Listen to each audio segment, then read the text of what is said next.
The first Last of Us is my favorite narrative game of all time and has the best story in all of gaming. I personally didn't even want a sequel. I thought the first game story was just so satisfying and just very well stitched. And a great ending. I knew it would be hard to top this game and make a sequel, but still was expecting a decent story.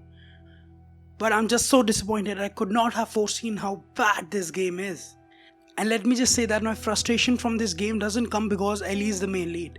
I have no problem with Ellie being a lead. I have no problem that Ellie is in love with another girl. I don't know why, but there's an illusion that the only reason people don't like part 2 is because men aren't the lead of the game and because you're a homophobic or a sexist. No, I don't like the game because it has a dog shit story that just doesn't make sense. For all I fucking care, Uday Shetty could be the one taking down a 7 feet long bloater. I hate the fucking game because it shit all over the franchise and didn't even flush after it was done. The thing that I wanted was a good gripping narrative up to the same quality of the first game. But they didn't even try with this game. Instead you get a half-assed narrative that was probably written by the interns in the company because they kept firing their employees. Because they wanted perfection in their game. If this is your idea of perfection, then whatever your imperfect games will be keeps me up at night.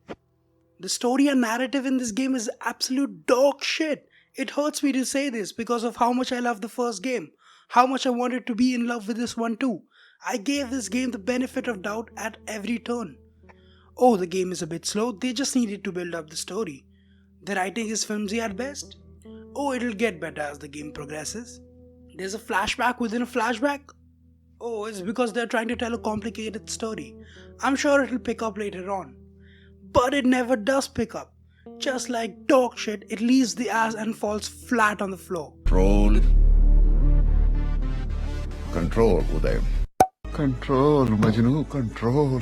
The theme of the story is revenge and how revenge is bad. And this just goes on for 24 hours. Revenge is bad, revenge sucks, karma is a bitch. Close the door or the revenge will come and kill you. Oh, the revenge is here, what to do now? Just revenge, revenge and even more revenge. Everyone around you is getting hurt because of revenge. An eye for an eye makes the whole world blind. This is an idea that has been done to saturation. A generic story that any 8th grader would come up with. If this was a standalone game, if this wasn't called The Last of Us 2 and called Ellie's Revenge Adventure, I wouldn't be nearly as negative about the game. Because I wouldn't have such high expectations. But this is a sequel to something as unique, as beautiful, as treasured as The Last of Us. And you followed that up with just a generic revenge plot? This makes part 2 feel like a cash grab or a setup for a sequel. Control, Uday. Control.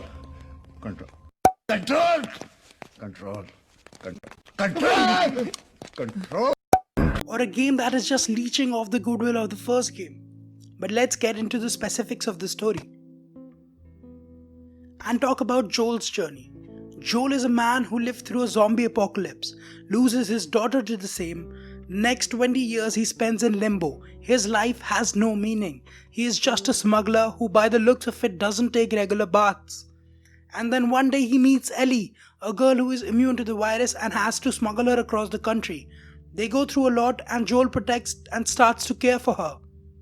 And they finally make it, but Joel finds out she has to die to make a cure.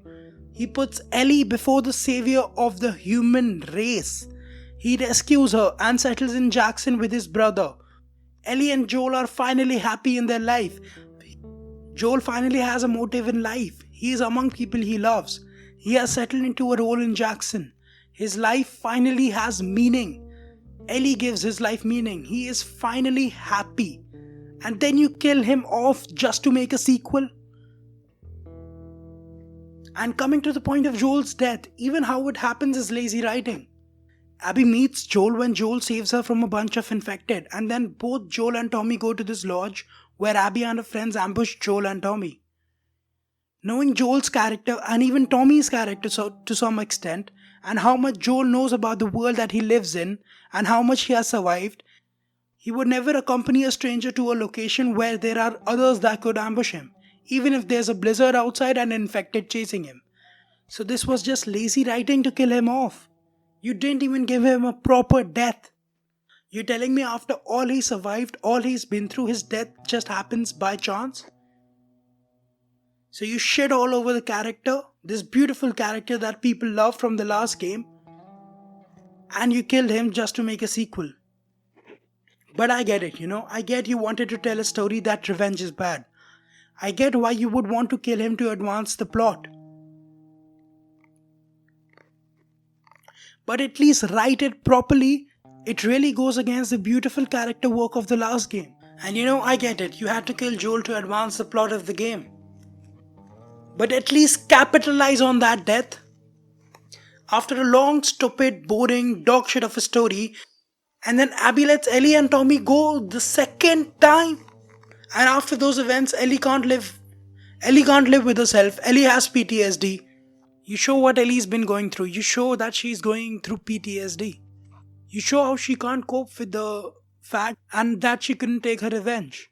So Ellie sets off again alone this time, abandoning her family. And then she kills a whole cult full of people that had nothing to do with Ellie and Abby's feud. And after all of that, after all of the killing, she lets Abby go. This game should have been called The Letting Go of Us. I know that's a bad joke, but this game is worse. And then there are the side characters, Jesse, Manny, Owen and Mel. They don't develop these characters, there is no character development, and they just kill them off like they meant nothing. None of the cast even mentions their death. In my opinion, in this game only 4 characters saw character development. And 2 out of those were written beautifully. The 2 characters who were written beautifully are Yara and Lev. These 2 people who have been through a lot, have escaped a cult. That's a great backstory. And there is a lot of character development for Abby and Ellie. But their choices just don't make sense. They come off as stupid. Why would Abby let Ellie go twice? Why would Abby let Tommy stay alive when Tommy tells them that Joel is his brother? And then there is the storytelling. Abby is a villain, she is supposed to be a villain character. And we see a little bit of her in the starting and then she disappears for like 10 hours straight. And then you get 12 hours with her, which is just a big flashback. And at one point it's just a flashback inside of a flashback inside of a flashback. There's not a Nolan flick, there's not Inception. You don't need to make it so complicated. It was like this game is edited by me, that's how bad it was. It felt like a last minute assignment. This game was released on June 19th. It felt like they completed this game on June 18th. That's how bad it is. And lazy it is. I finally understand what professors feel like after reading my last minute assignments. It's so hard to believe that this is the story that they wanted to tell after the first game. At the start of the game, you show that Ellie is pissed off at Joel and she doesn't want anything to do with him. She's like, fuck Joel, and then suddenly he dies and she wants revenge. And it is revealed 18 fucking hours later that Joel and Ellie had made up and were trying to move past it. At the beginning of the game, there is talk about a bar fight which is not shown until 17 hours later. That's how scattered and all over the place the story is. And after 17 hours, you just don't even care, because you're past that point. The game will have you kill a person and then 6 hours later will tell you, remember that person you killed? Oh, he was kind of a good person.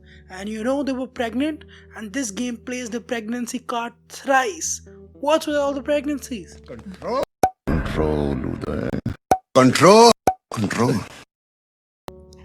And then they will have you pet a dog as Abby. But you killed the same dog just 2 hours earlier as Ellie. But you don't even realize that that's the same dog. And then there are parts of it that just don't make sense. Like there is a character who is full on pregnant, probably in the 3rd trimester, and they send her out in the front line to fight, where she gets into a car crash, then gets into a full on gunfight, and all she has is a little ouchie on her hand. The 2 perspectives thing just doesn't have the same effect on players that the game thinks it does. The game asks you to relate and play as a character who killed your main man Joel. Then asks you to take her side, see things from her perspective. This would have been cool and unique if it would have been implemented properly. Instead, the whole of Abby's part of the game just feels like a side mission or a free DLC. And it doesn't even do the revenge storyline part of the game properly. because the game just goes on and on without any plot developments, and Tommy sets off before Ellie, taking his revenge, preventing Ellie to take hers. And that's why fans are so pissed off about this game. It's because it shits on the character work of the first game, a very subpar sequel, and isn't worthy of being called The Last of Us Part 2. It very lazily kills off Joel's and doesn't even capitalize on that death by providing a good narrative. And again, this is no way a bad game. It actually is an above average game when taking into account the gameplay, graphics, soundtrack, and some of the parts of the story, like the flashbacks between Joel and Ellie. There are genuinely tear jerking and heartwarming moments in this game with the knowledge of Joel's death. But still, a sequel that is not worthy of playing and is hard to recommend at its full price. And I said this in my review, this story would have been better on a movie than a game. Alright guys, those were my 2 cents on the topic, my rant about The Last of Us Part 2. If you like the video, please give it a subscribe, and if you agree with me, give it a like and a comment. And I'll see you in the next one.